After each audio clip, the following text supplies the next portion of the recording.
అందరికీ నమస్కారం. I Manu Chowdary, Ayurveda and family coach. ఈరోజు మనం సోరియాసిస్ అనే స్కిన్ డిసీజ్ గురించి మాట్లాడుకుందామండి. అసలు ఈ సోరియాసిస్ ఏ విధంగా వస్తుంది? దీనికి చాలామంది క్యూర్ లేదు అంటున్నారండి. బట్ ఇది రాంగ్. క్యూర్ అయితే ఉంది. అది కూడా మీరు డైట్తోనే 90% క్యూర్ చేసుకోవచ్చు. లేదు మేము డైట్ కంట్రోల్ చేసుకోలేమండి, మా వల్ల కాదు అనుకునే వాళ్ళు మాత్రమే నన్ను కన్సల్ట్ అవ్వాలి. ఒకటి. అండ్ ఇంకొకటి, నేను మెడిసిన్ దీనికి ఇచ్చినా కూడా పథ్యం ఉంటేనే ఈ సోరియాసిస్ అనేది కంట్రోల్ అవుతుంది. పథ్యం లేకుండా ఏ మందు వాడినా కూడా సోరియాసిస్ అనేది క్యూర్ అవ్వదు. పథ్యం అనేది ఇంపార్టెంట్ ఈ సోరియాసిస్కి. సో ఫస్ట్ ఇది ఎందుకు వస్తుంది అంటే, ఇది ఒక ఆటో ఇమ్యూన్ డిసీజ్. ఎప్పుడైతే మనకు బాడీలో ఇమ్యూన్ సిస్టమ్ దెబ్బతింటుందో అప్పుడు ఈ సోరియాసిస్ వచ్చే ఛాన్సెస్ ఉంటాయి. కొంతమందికి మాత్రం వంశపారంపర్యంగా ఉంటుంది. బ్యాక్ జనరేషన్స్లో ఎవరికైనా ఉంటే వాళ్ళకి సో ఈ సోరియాసిస్ వస్తుంది. అండ్ కొంతమందికి అసలు ఈ సోరియాసిస్ని వాతరక్తం అని కూడా అంటారు. అండ్ గజ చర్మ కృష్ణం అని కూడా అంటారు. సో ఈ వాతరక్తం అని కూడా అంటారని చెప్పాను కదా. సో దీంట్లోనే మనకి సగం మీనింగ్ అనేది ఉంది. వాతరక్తము అంటే మన రక్తంలో వాతం చేరింది అని అర్థం. సో అలాంటప్పుడు ఆ వాతాన్ని మనం ఏ విధంగా తగ్గించాలి, రక్తాన్ని ఏ విధంగా శుద్ధి చేసుకోవాలి అనని ఇది ఒక పాయింట్ గుర్తుపెట్టుకోండి అందరూ.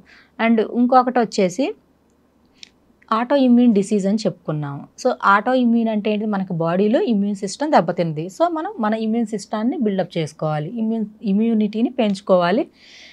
అండ్ మనకి ఈ సోరియాసిస్ ఉన్న వాళ్ళకి ఏంటి అంటే, కొంతమందికి ఇచ్చింగ్స్ వస్తూ ఉంటాయి, కొంతమందికి ర్యాషెస్ వస్తూ ఉంటాయి, కొంతమందికి తలలో ఉంటుంది, పొట్టులా రాలిపోతూ ఉంటుంది. అండ్ కొంతమందికి ఓన్లీ లైక్ షోల్డర్ దగ్గర నుంచి నెక్ వరకు వస్తూ ఉంటుంది. కొంతమందికి ఓన్లీ పాదాల దగ్గర నుంచి మోకాళ్ళ వరకు, కొంతమందికి ఓన్లీ ఇక్కడ చేతుల పైన, కొంతమందికి నెయిల్స్ పైన మాత్రమే చూపిస్తూ ఉంటుంది. నెయిల్స్ అనేవి పొట్టుగా రాలడం అలా అవుతూ ఉంటుంది. ఒక్కొక్కళ్ళకి ఒక్కో రకమైన సోరియాసిస్ ఉంటుందండి.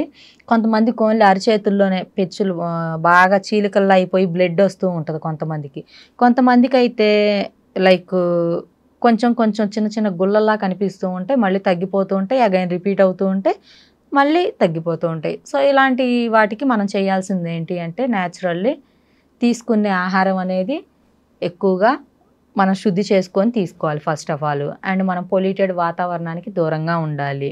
మంచినీళ్ళు అనేది ఎక్కువగా తీసుకుంటూ ఉండాలి. శరీరం కూడా ఎప్పుడు తేమ ఉండేలా చూసుకుంటూ ఉండాలి. కొంతమంది శరీరం ఎప్పుడు పొడిబారినట్లుగా తయారవుతుంటుంది.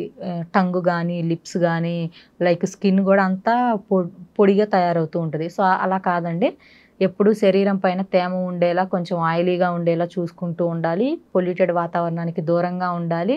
అండ్ బయట ఫుడ్లు అనేవి టోటల్లీ అవాయిడ్ చేసుకొని ఇంట్లోనే మనం న్యాచురల్గా ఆకుకూరలు, కూరగాయలు ఇవన్నీ తినాలి. అండ్ సోరియాసిస్ ఉన్నవాళ్ళు పాలకూర కూడా వద్దండి, తినకూడదు. అండ్ సోరియాసిస్ ఉన్న వాళ్ళకి పథ్యం ఏంటి అని చాలామంది నన్ను చాలా వీడియోస్లో అడిగారు. ఫస్ట్ నోట్ చేసుకోండి, ఇవి తినకుండా మీరు నేను చెప్పినవి తింటేనే మీకు ఇంట్లో ఉండి సోరియాసిస్ని కంట్రోల్ చేసుకోవచ్చు. సో దాంతోపాటు కొంత మనం ఆయుర్వేద మెడిసిన్ ఇస్తే ఇంకా ఫాస్ట్గా క్యూర్ అవుతుంది. సో దీనికి ఏంటి అంటే పథ్యం, ఫస్ట్ ఆఫ్ ఆల్ శనగ విత్తనాలు, శనగపిండి, శనగ నూనెలు, ఈ శనగకు సంబంధించిన ఏ ఐటమ్ కూడా యూజ్ చేయకూడదు ఫస్ట్ ఆఫ్ ఆల్. అండ్ ఇంకొకటి వచ్చేసి నాన్ వెజ్ ఐటమ్స్ ఏవి తినకూడదు. లైక్ ఓన్లీ ఎగ్ తినండి, అది కూడా ఎల్లో రిమూవ్ చేసి తినండి ఒకటి. అండ్ ఇంకొకటి వచ్చేసి వెజిటేబుల్స్కి వచ్చేసరికి గోంగూర, వంకాయ ఇవి కూడా తినకూడదు. బీన్స్ ఇవన్నీ స్కిప్ చేసేసేయాలి. పాలు కూడా తాగకూడదండి వీళ్ళు. కేవలం పల్చటి మజ్జిగ చేసుకొని తాగడే చాలా మంచిది స్కిన్కి. అండ్ ఈ విధంగా ట్రై చేసి చూడండి. వీళ్ళు ఏంటంటే రైస్ క్వాంటిటీ తగ్గించి కర్రీ క్వాంటిటీ ఎక్కువగా ఉండేలా చూసుకోవాలి. అండ్ ఆయిల్స్ విషయానికి వస్తే మరి ఏ నూనె వాడాలండి అని నన్ను లాస్ట్ వీడియోలో చాలామంది కామెంట్స్ పెట్టారు. ఆయిల్స్ విషయానికి వస్తే ఆలివ్ ఆయిల్ వాడండి, ఇది చాలా శ్రేష్టమైనది. అండ్ ఇంకొకటి వచ్చేసి నెయ్యి వాడండి. నెయ్యి వాడితే ఇన్ఫెక్షన్ ఏమీ పెరగదు. అండ్ నెయ్యి మనకి చాలా శ్రేష్టమైనది. దీన్ని కొంతమంది తప్పుడు ప్రచారంతో కొవ్వు ఎక్కువ ఉంటుంది అది ఇది అని చెప్పి నెయ్యిని మానేయమంటున్నారు. బట్ అదేం లేదు. మనం ఇంత ఆయిల్ వేసుకొని కర్రీ చేసుకున్నా కూడా మనకి కర్రీ తిన్న ఫీలింగ్ ఉండదు. బట్ కానీ ఒక్క స్పూన్ గీ వేసుకుంటేనే మనకి స్టమక్ ఫుల్ అయిన ఫీలింగ్ వస్తుంది. ఎందుకంటే దీంట్లో మనకు ఉండే ప్రోటీన్ కానీ, అన్ని కాల్షియం కానీ అంతా కూడా కరెక్ట్గా ఉంటుంది. సో అందుకని చెప్పి గీ వాడుకోండి, నో ప్రాబ్లం. సోరియాసిస్ ఉన్న వాళ్ళకి ఇదేమి స్ప్రెడ్ అవ్వదు, ఇంకా కంట్రోల్ అవుతుంది. అండ్ వీళ్ళకి చర్మం పైన ఎక్కువగా ర్యాషెస్ వస్తూ ఉంటాయి కదా, దీనికి నేను ఒక టిప్ చెప్తాను. సో అదేంటంటే టిప్ మాత్రమే కంట్రోల్ అవుతుంది. పర్మనెంట్ క్యూర్ అనేది అది డిపెండ్స్ ఆన్ వాళ్ళ తినే ఫుడ్ను బట్టి ఉంటుంది. సో దీన్ని అయితే పాటించండి. కొంతమందికి అయితే క్యూర్ అయింది. సో అదేంటి అంటే వేప నూనె ఐడియా ఉంది కదండి.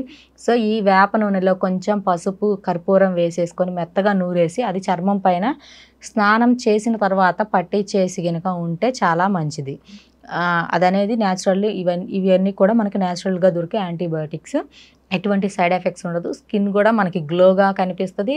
మచ్చలున్నా కూడా అవి మొత్తం తగ్గిపోతాయి ఒకటి. అండ్ ఇంకొకటి వచ్చేసి మనకి చిక్కుడు ఆకుల ఐడియా ఉంటుంది కదండి. చిక్కుడు ఆకుల రసం తీసి ఎక్కువగా కొంతమందికి ఏంటంటే నీరులా కారుతూ ఉంటుంటుంది స్కిన్ పైన, ఈ సోరియాసిస్ ఉన్న వాళ్ళకి. ఈ చిక్కుడు ఆకు రసాన్ని పూసినా కూడా ఇదనేది కొంత క్యూర్ అవుతుంది. సో ఈ విధంగా ట్రై చేసి చూడండి. సో సోరియాసిస్ ఉన్న వాళ్ళు నేను చెప్పిన విధంగా ఫుడ్ అనేది ఇది తీసుకోండి. నేను చెప్పిన పథ్యం ఉండండి. నన్ను కన్సల్ట్ అవ్వాలంటే స్క్రోల్ మీద కనపడుతున్న నెంబర్కి కాల్ చేసి అపాయింట్మెంట్ తీసుకోండి. Thank you.